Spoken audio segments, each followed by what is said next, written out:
สวัสดีเด้อพี่น้องสวัสดีเด้อพี่น้องปองไปประชุมทุกคนพี่น้องโดยเตรียมสิ่งเตรียมของพี่น้อง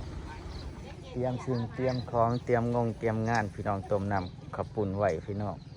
น้ำข้าวปุ้นหมอบักใหญ่มันเลยพี่น้องแล้วก็จะให้ลุงลาดเพื่อนพาไปเอาส่งเอาสากเอาดอกดอกไม้เนาะพี่น้องอยู่เพื่อนเบาเอื้อพอแล้วพี่น้องต้มน้ำข้าวปุ้นเบิ้งหมอน้ำข้าวปุ้นนั่นเราเอาไก่ลงหรือเปล่ายังท่านแล้วเอาไก่ลงไปเอาเครื่องน้ำเกลือเด้อน้ำมันเกลือเอา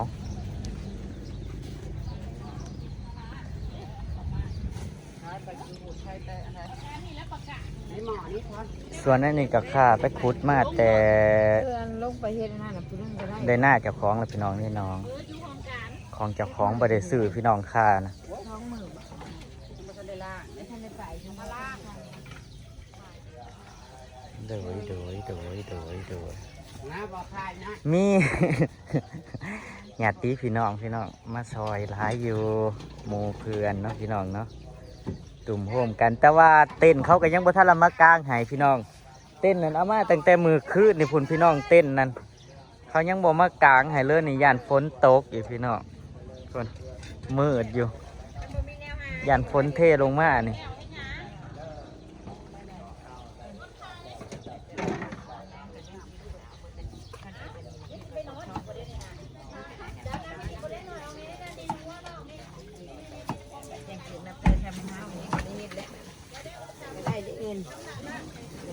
ไก่เสียน้ำกระปุ่นพี่น้องท้องหลายโตอยู่พี่น้อง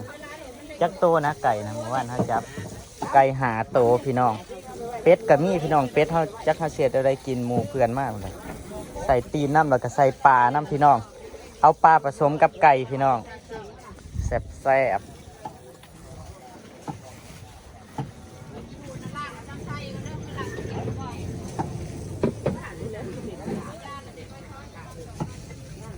มาเด้อมา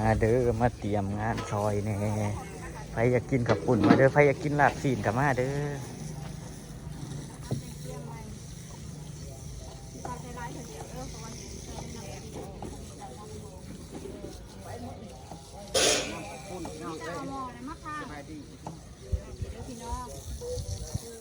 ข้างหมอยังอีกนะ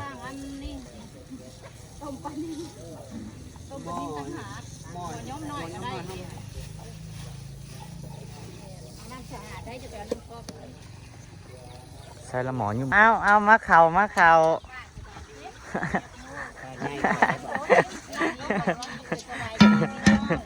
อย่าสูอายกล้องงามกระโดด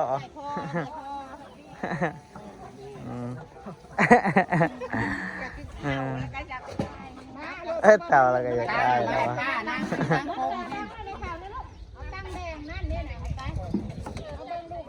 นุ่นเอาตังมาแน่นุ่น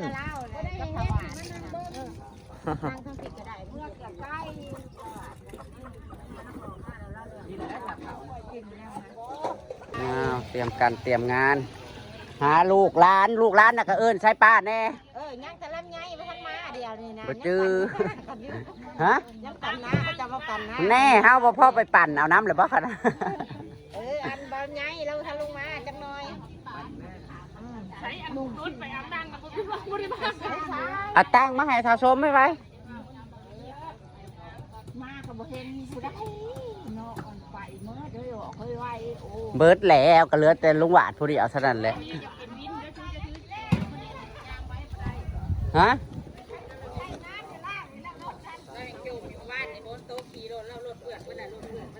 เอาล่างซะก่อนเอาเก้ามาปลาแต่ตลาดเพิ่นมาแต่ตลาดยังว่าท่านได้นอนใช่ไหมฮะยังไม่ได้นอนบ่ต้องนอนเตี้ยแบบบ่ต้องนอนหอดวันที่2กึกกำลังเสียให้ปัญญาลัดอันพาไปเอาอันน่ะเรายังกินข้าวอยู่ปัญญาลัดพาไปเอาเครื่องอยู่เพื่อนเบาเอื้อก็คือสิต้มตีนไก่ยังต้มป่าต้มตีนไก่ยังนั่นแหละ ที่เขามากางเต้นสิครับ อันนี้ แกงกระดูกนะครับมีแต่ผัก อันนี้ของแถมนี่นั่นนะของแถมปลาตูนอันนี้นั่นอันนี้บ่ต้องจ่ายเงินแต่ว่าอันนี้นั่น แน่มาแต่ไก่ก็เอาค่ารถตะมา ทั้งเอาเด้อเด้อไม่ใช่เรื่องว่างๆละมาเด้อวันนี้เด้อมาเบิ่งน้ำนี่เด้อโอ้ย ต้มไก่นะ เฮ็ดอันเตรียมน้ำกระปุ้นต้มใบถามมูมาล่ะค่ะ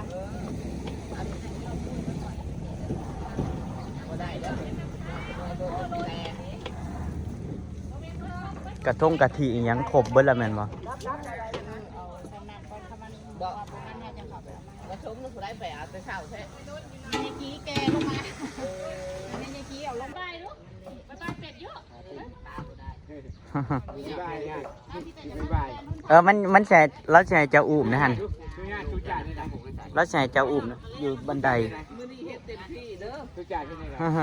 เบิ่งหน้าเรา มื้อนี้เฮ็ดเต็มที่อย่างนั้นเฮ็ดได้หลายอย่างอย่างนั้นน้ำปูเฮ็ดได้หลายทุกอย่าง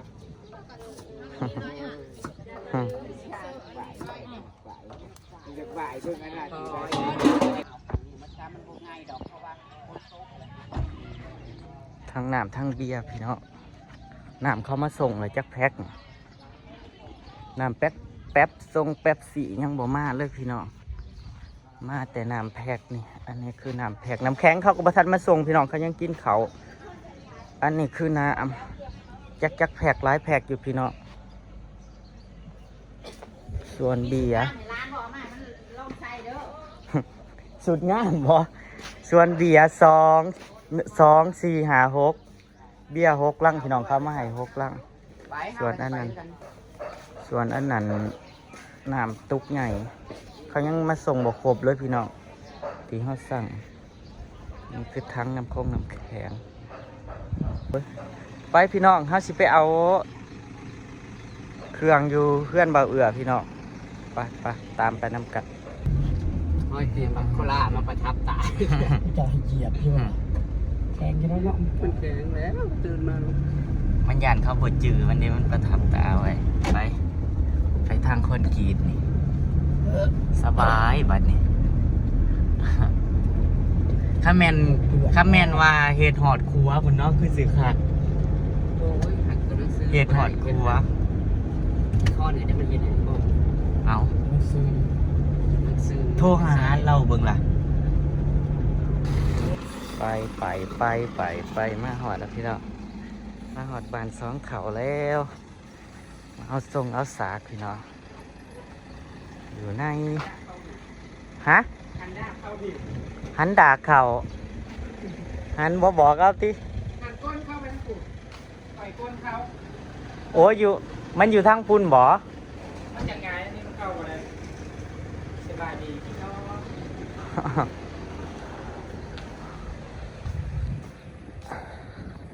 ยูเซอร์อีดนี่ฮะบอสแมนเบิร์ดวะนี่อืม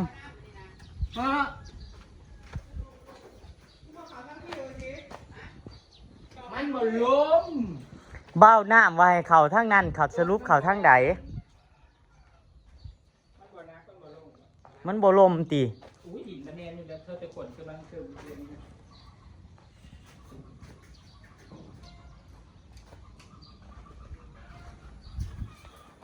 โอ้ย สรุปพักตีเฮาพัก มูดีว่าเก้ สรุปมาได้อุดหนุนเพิ่นซ้ำ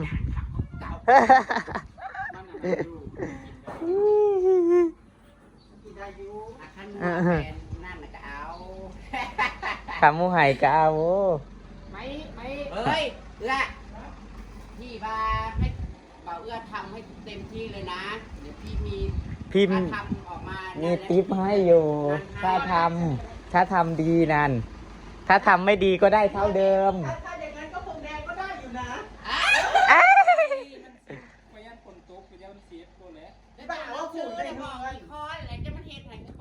ผู้อยู่ในเฮือนบ่ ปู่ได้เงินก็เลยสี่ แสดงว่าเฮาบ่ต้องเอา จะพงแดดไปปืนนึงแล้วพงมันนี่เอายุบครับพี่อันนี้นะพงครับควันกระพงจะบ่าวแต่สาวเอาไหม เอาถ้าพี่เพิ่นว่าเต็มที่กันถ้าก็เต็มที่จ้ะ เต็ม ชุดทำแบบชุดฝีมือซุ่มเจ้านั่นซุ่มเจ้ามีวีซ่าเท่าใดก็ใส่เข้าไป มันออกมาดีเพิ่นมันออกมาดีซุ่มเจ้าก็ได้เพิ่มเด้เออ พี่แล้วว่าราศีนั่นให้อยู่ เจ้าสิไปเฮ็ดตอนใดก็ไปเฮ็ดแต่เฮ็ดมื้อแรงบ่รู้ว่าเอากลัวมันสิเละเอา ประมาณบ่ายนะครับที่เริ่มแยกไว้เพราะว่าเขาสิเป็นอันซื้ออันไม่เสียบุษีมันต่อกิ่งของไม้ตื้มอยู่คือประมาณว่าทำมันยาวนะ อืม ก็ได้งานเพิ่มไปได้ นั่น มีงานเพิ่มเดี๋ยวมันนั่งง่ายๆอย่างนี้ นั่นเด้วันที่เท่าใดมันน่าไว้ให้นั่น งานไหน งานทางเราหาที่หกวันมือแต่งนะวันที่หก ปังไม่ไหว มันจะค่ำเราจะที่6มัน จังเลย เพราะว่า13 ค่ำเดือนที่มือก็เดียวนี่ดอกให้พญารัตน์พามาเอาเครื่องอันนี้เบาเอื้อซะก่อนพี่น้องเลยสิไปจัดฉากจ้าบองเข่าพาควันอุ้ยเจ็บศอกนี่ห้ำเมิดบ่เฮ้ยเครื่องหนึ่งเมิดเนาะจับแล้วเฮาก็จับเมื่อทางหลังนี่แหละ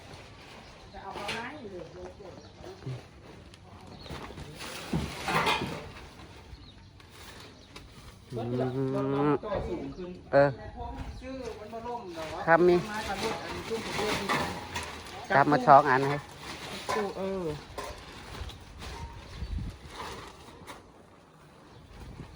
ตรงลงก็ตรงลงไม่ได้ค้นเด้อขอยากกล้องจ้าเขาเป็นมือกล้อง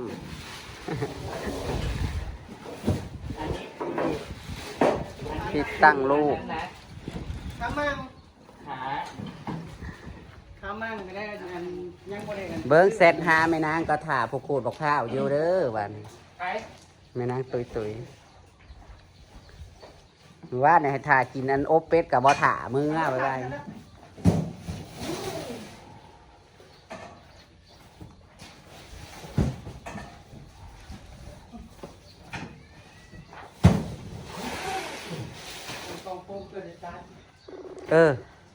คันบนดาวใดมาเฮาก็เฮ็ดเอาเอง บ่มันงานได้ตัวนี้ อ๋อฮัลโหลถ่าซุมแม่เบี้ยอยู่เด้อ เอานี่จะว่าเสียไปอยู่นี่นะเอาไปอะไรเลย ถ่าแม่เบี้ยมาขูดบอกข้าวอยู่เด้อ จ้าเนี่ยกำลังลงมาเอานางนี่ มานางแล้วจ้านี่ก็มาเอาเครื่องอยู่เพื่อนเอื้อนี่ จ้า จ้า ไอ้พวกเข็มมดก็จัง หมดแล้วนะ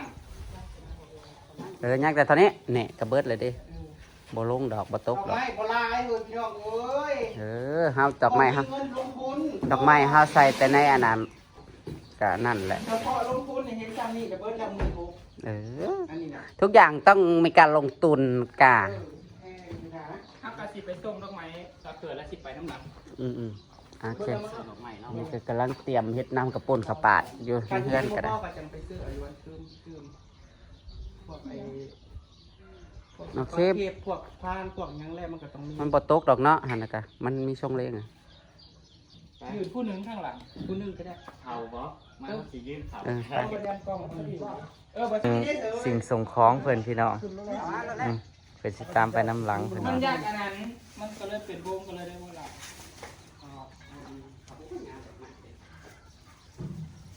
เท่าไหร่นั่นหมุดนั้นน่ะ สอง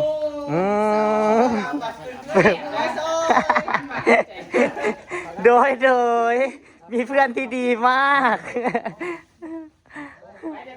ไปกลับพี่น้องมานี่กลับไปค้นลงต่อพี่น้องอยู่เพื่อนค้นสิ่งค้นของลงต่อ เพิ่นสิไปส่งดอกไม้ให้ผู้ที่เฮ็ดพระขวัญให้ซุ่มข่อยพี่น้องเต็มรถเลยพี่น้องเต็มรถเลยอ่ะกลับทางนั้นเนาะกลับทางเก่าบอแล้วบอกบอปีดไปโลดแล้วสิออกอยู่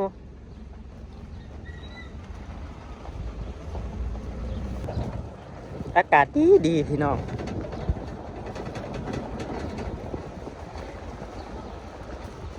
มีร่มอยู่พี่น้องมือนี้แต่ว่าคือฝนสิถืนมาอยู่ส่วงเบียดเที่ยงส่วงบ่ายหรือว่าตอนส่วงแรกพี่น้องคึมๆนี่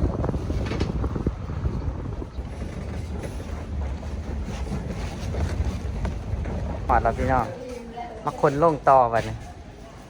ก็เขามากางเต็นท์ให้พี่น้องเขามากางเต็นท์ให้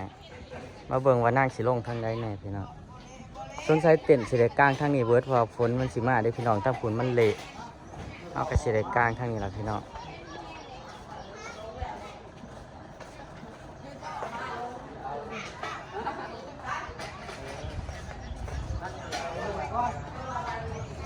เอาไว้เตียงนี่แหละ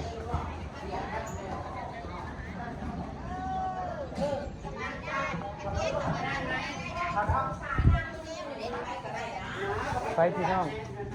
อำลาพาจากพี่น้องตามคลิปหน้าเด้อพี่น้องเด้อขอบคุณทุกการรับชมแล้วก็ฝากดูโฆษณาเด้อพี่น้องเด้อไปแล้วพี่น้องสวัสดีครับผม